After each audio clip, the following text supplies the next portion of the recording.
Hello বন্ধুরা, বাংলা সাহিত্যের সবচেয়ে হৃদয় ছোঁয়া প্রেমের পালাগুলোর একটি মহুয়া। কিন্তু মহুয়ার গল্পের শুরুটা কোনো সাধারণ প্রেমের গল্প নয়। পালা শুরুতেই আমরা শুনি 6 মাসের শিশুকন্যা পরমা সুন্দরী। এই ছোট্ট শিশুটিকেই একদিন বাবা মায়ের মুখ থেকে ছিনিয়ে নিয়ে যায় ডাকাত সর্দার হুমরা। হুমরা তাকে নিয়ে যায় বেদের দলের জীবনে, যেখানে নদীর ধারে, পাহাড়ের পথে, মেলার মাঠে সাপ খেলা, দেহের কসরত, গান, বাদ্য আর পালাগানের ভেতর দিয়ে বড় হতে থাকে সেই শিশু।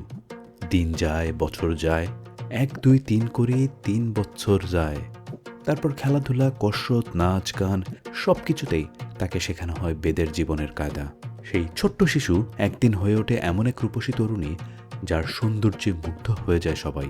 নাম তার মহুয়া। কিন্তু এই সৌন্দর্যের ভেতরেই লুকিয়ে আছে প্রেম, বেদনা আর এক করুণ পরিণতির শুরু।